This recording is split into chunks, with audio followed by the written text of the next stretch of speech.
Do you have concern for the country as I do? Yeah, absolutely. I mean, I think those who are conducting this travesty and creating this two-tier system of justice, I want to ask them, what the heck? Do you want us to be in civil war? Because that's what's going to happen.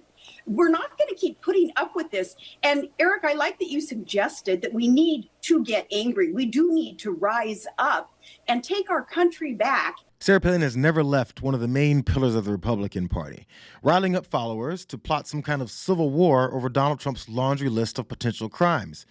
But it can't just be the Dems, can it? Who else, Sarah? I would say the RNC, though. That's what's lacking when it comes to collective anger that can be healthy and it can be useful. Where is the RNC? They hold the purse strings to the party. They hold the funds that could be helping out in this situation. They have the platform, and yet they're too timid. A bunch of freaking rhinos running the thing. So the RNC, they better get their stuff together, or I'll have to ask them too. What do they want as an outcome of this civil war? So Palin and Bowling want MAGA to rise up, get violent, and take their country back.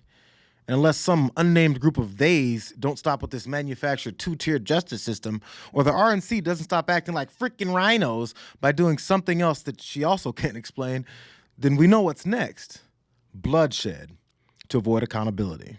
I would hope that people understand what time it is. I mean, we are in a cold civil war with the un-American left. They have decided that they will use the quote-unquote legal system as a weapon against political opponents.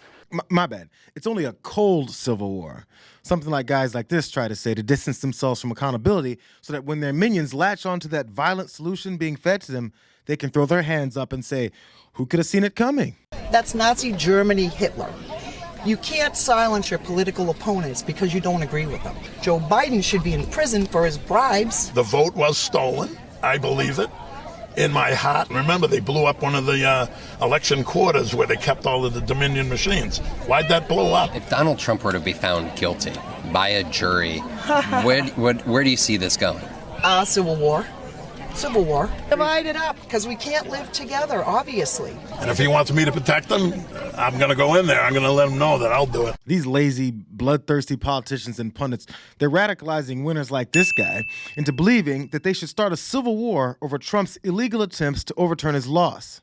Sats be one of the biggest group of losers to ever call themselves Americans. I lost an election. No, Donald Trump lost an election, so now it's time for me to go and sacrifice myself to protect him. To protect him. The guy advocating for bloodshed is willing to put himself out there to protect Trump from what? The civil war that they want to start? George Conway, please make it make sense. All it takes is one man with one gun on one incident, and you kill a few people, and that's what's the scary aspect of it. And Donald Trump creates a permission structure that these people would not otherwise have to do this. He basically endorses this. He encourages it. He engages in what social scientists call paralipsis, which is the use of words that have two meanings. That's what he told people on January 6th.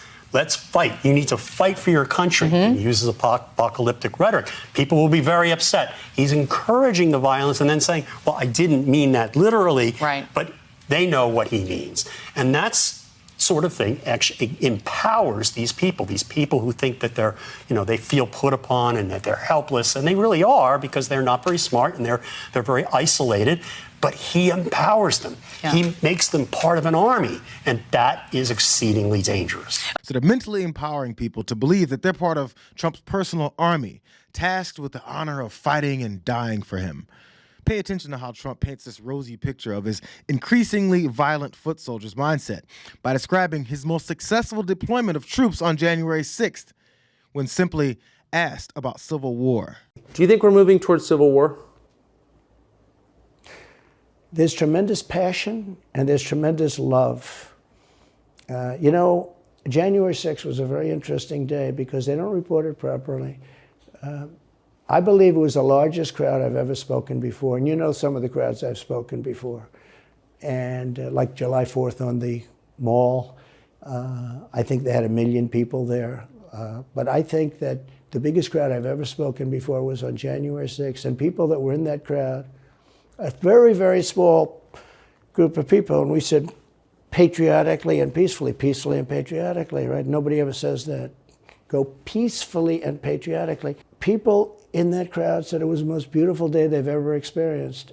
There was love in that crowd. There was love and unity.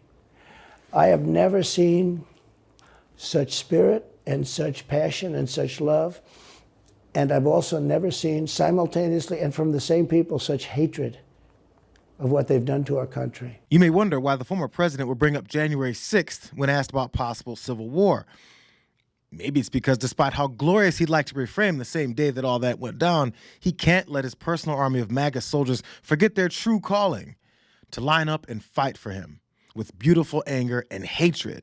He did have one more chance to dispel the thought that his violent supporters shouldn't move any closer towards open combat in his name, and he couldn't have been any clearer, though. So do you think it's possible that there's open conflict? We seem to be moving towards something. I don't know, because I don't know what it, I can say this. There's a level of passion that I've never seen. There's a level of hatred that I've never seen, and that's probably a bad combination.